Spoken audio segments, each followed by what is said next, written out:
감사합니다. 오늘 아침도 예배의 자리로 나오신 여러분들을 환영하며 축복합니다. 저희 함께 기도하심으로 예배로 나아가도록 하겠습니다.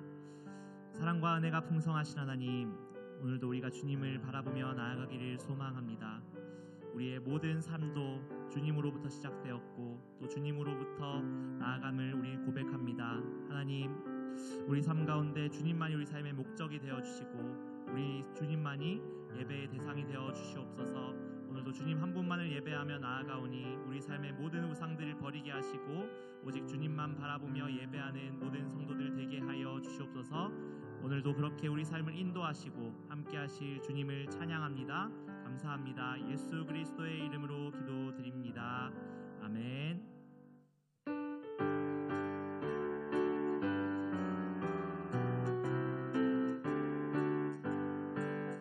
주 없이 살 수 없네 죄인의 구주여, 그 귀한 보배 피로 날 구속하소서.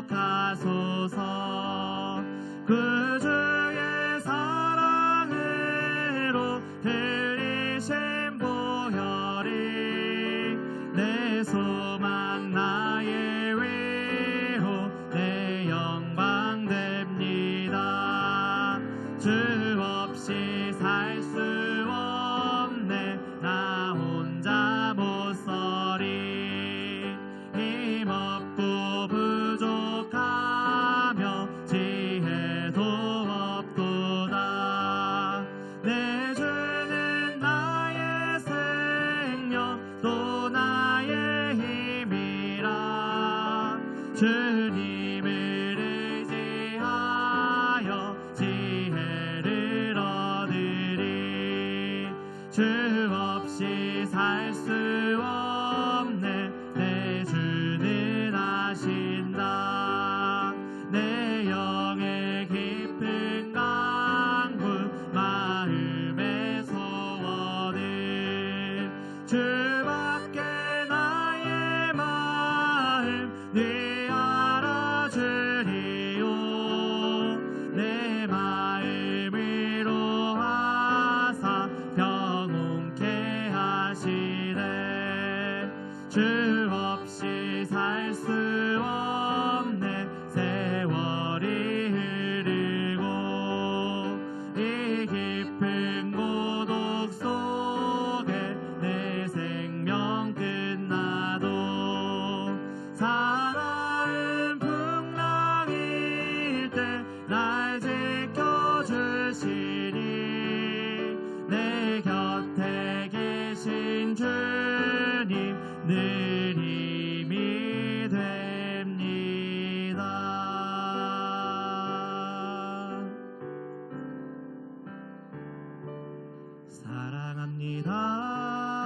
사랑합니다 나의 예수님. 사랑합니다 아주 많이요. 사랑합니다 나의 예수님. 사랑합니다 그것뿐이에요. 사랑한다 하더라. 내가 너를 잘하노라. 사랑한다 내 딸아. 내게 축복 더하노라. 사랑합니다. 사랑합니다 나의 예수님. 사랑합니다 아주 많이요. 사랑합니다 나의 예수님. 사랑합니다 그것뿐이에요. 사랑한다 하더라. 내가 너를 사랑하노라. 사랑한다 내 딸아. 내게 축복 더하노라. 사랑한다 아들아. 사랑한다 아들아. 내가 너를 사랑하노라. 사랑한다 내 딸아. 내게 축복 더하노라.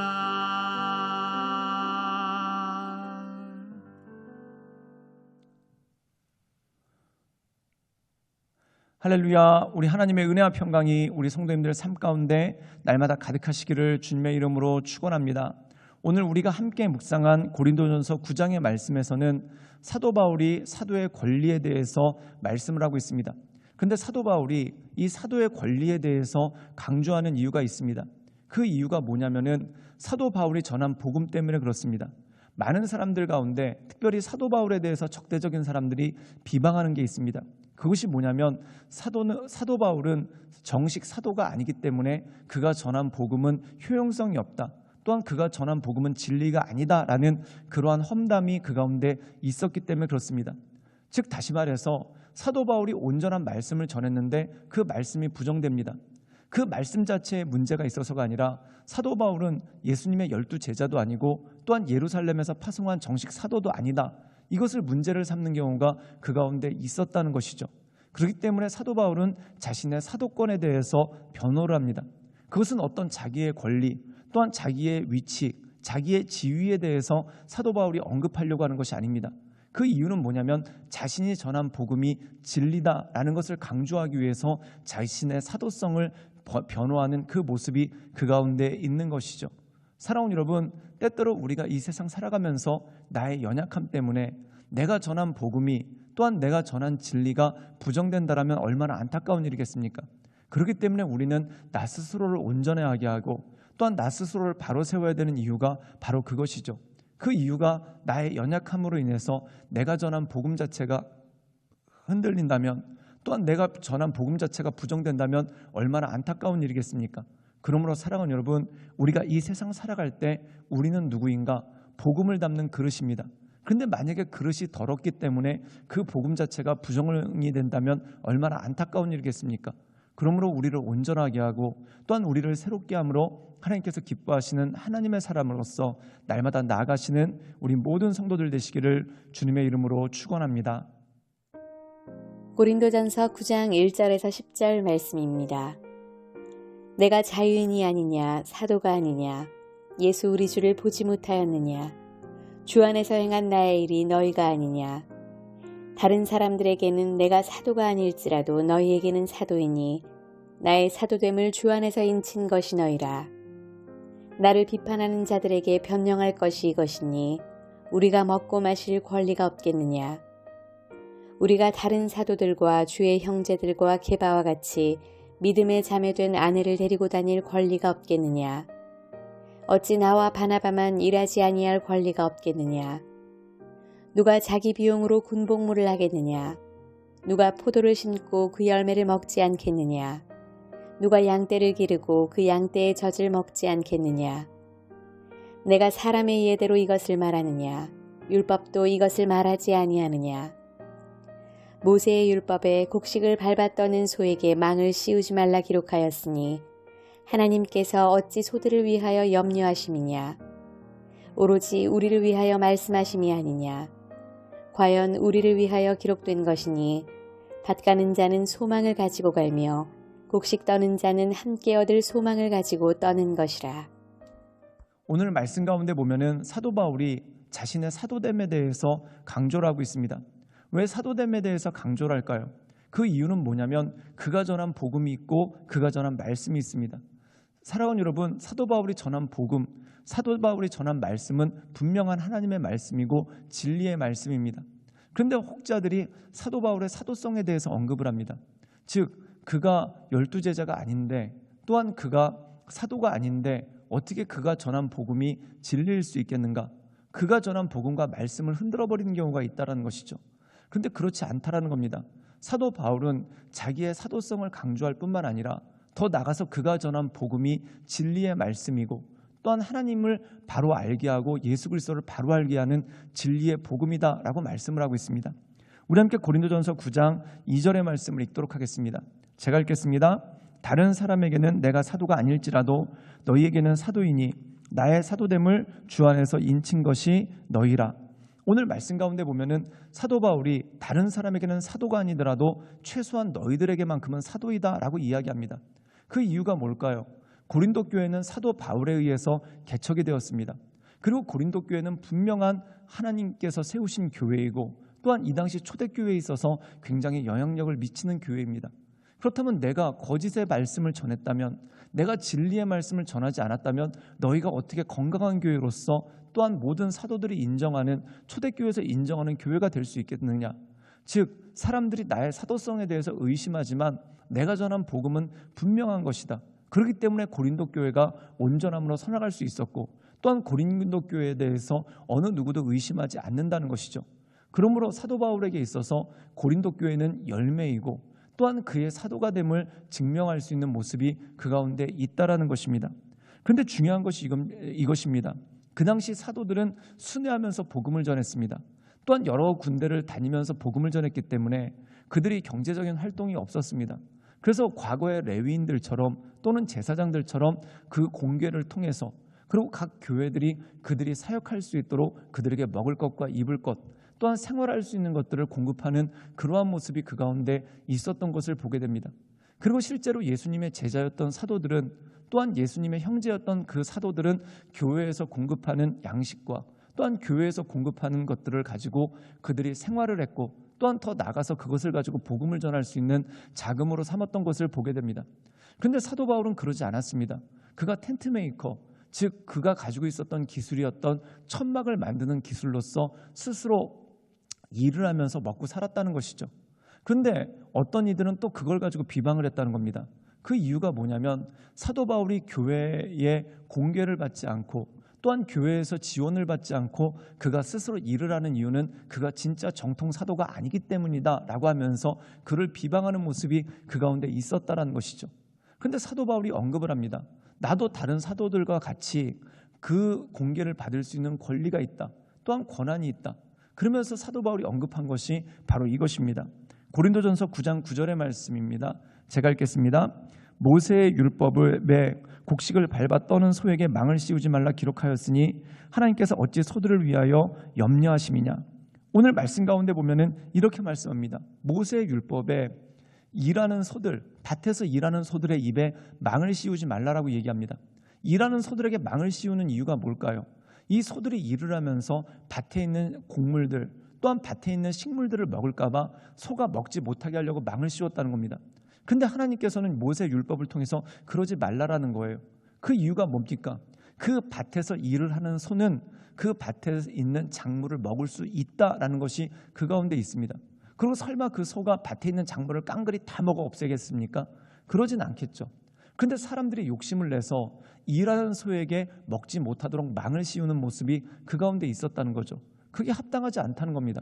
그런데 결국 이 모세의 율법이 하나의 은유, 비유라는 것입니다. 설마 소만을 위해서 이런 말씀을 주셨겠는가? 그게 아니라는 것이죠. 즉 그 당시에 모세 시대 때 성전에서 일하는 제사장들이 있었고, 또한 성막에서 일하는 레위인들이 있었습니다. 그들은 생업이 없었죠. 그리고 더 나아가서 그들에게 받은 땅도 없었다는 겁니다. 그들은 온전히 성전을 위해서만 일을 합니다. 또한 그들은 온전히 회막을 위해서만 일을 합니다. 그럼 그들에게 경제적인 활동이 없으니까 먹고 살기가 힘들 것 아닙니까? 그렇다면 일하는 소에게 망을 씌우지 말라는 이야기는 무엇입니까? 다른 백성들이 11조를 통해서 제사장과 레위인들이 하나님의 성전의 일, 또한 회막의 일에만 전념할 수 있도록 그들에게 공개하는 일이 분명히 있어야 된다는 것이죠. 사랑하는 여러분, 그것과 마찬가지라는 것입니다. 이제 신약의 시대가 되었습니다. 더 이상 교회 안에 제사장도 없고 레위인도 없습니다. 그런데 이 제사장과 레위인들의 역할을 감당하는 사람들, 즉 제사는 아니지만 생업을 갖지 않고 전념을 다해서 교회를 섬기는 사람들이 있습니다. 이들이 바로 사도들이라는 거죠. 또한 복음 전도자들이라는 거죠. 그렇다면 그들이 교회의 공개를 받는 것은 당연한 일이라는 거예요.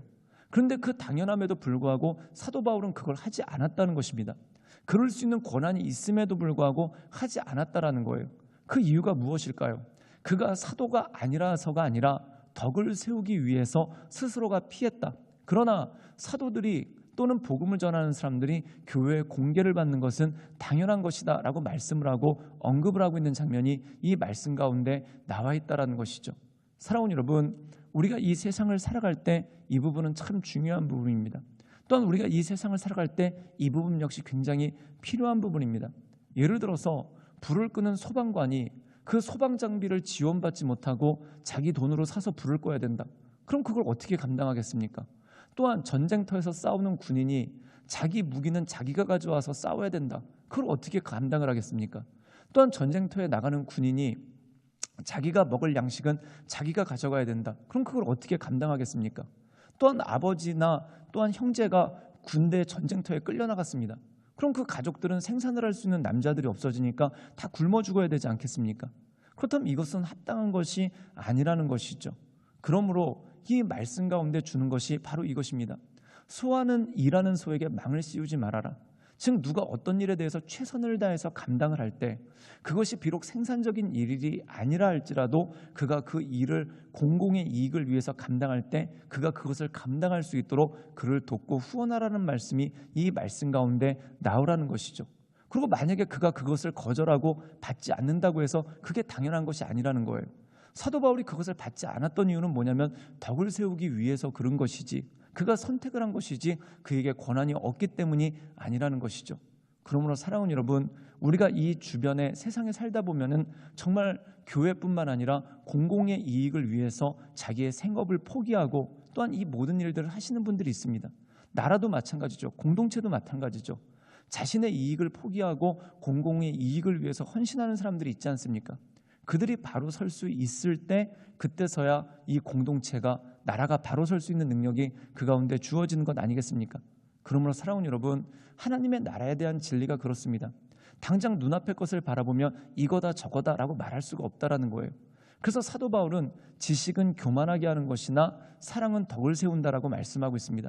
즉 이 세상 살아갈 때 모든 원리들을 단순한 계산에 의해서 보는 것이 아니라 하나님께서 기뻐하시는 것이 무엇인지 또한 하나님께서 온전케 여기신 것이 무엇인지를 헤아림으로 그것을 평가하고 그것을 판단하는 것이 바로 온전한 지혜이고 그것이 사랑이 있었을 때 결국 그 모든 것들에 덕을 세울 수 있는 능력이 그 가운데 주어진다는 것이죠. 그러므로 사랑하는 여러분, 이 세상 살아가는 동안 하나님께서 기뻐하시는 일 또한 우리가 서로에게 덕을 세울 수 있는 일이 무엇인지 그것을 생각하며 하나님께서 온전케 여기시는 믿음의 길들을 걸어가시는 우리 모든 성도들 되시기를 주님의 이름으로 축원합니다. 함께 기도하시겠습니다. 사랑이 많으신 주님, 날마다 주님을 높이며 주님을 경배하며 하나님의 크신 은혜 가운데 그 인도하신 가운데 나아갑니다. 주여 우리 가운데 오셔서 날마다 우리의 삶을 새롭게 하여 주시고 또한 우리의 마음을 온전케 하셔서 그 크신 하나님과 또한 높으신 하나님을 우리가 바라보며 하나님께서 기뻐하시는 뜻 또한 하나님께서 온전케 여기시는 뜻이 무엇인지를 깨달아 날마다 하나님의 인도하신 가운데 우리가 서나갈 수 있도록 주여 도와주시고 주님 역사하여 주시옵소서. 주님께 모든 걸 위탁드리오며 살아서 역사하시는 주 예수 그리스도의 이름으로 감사하며 기도드리옵나이다. 아멘.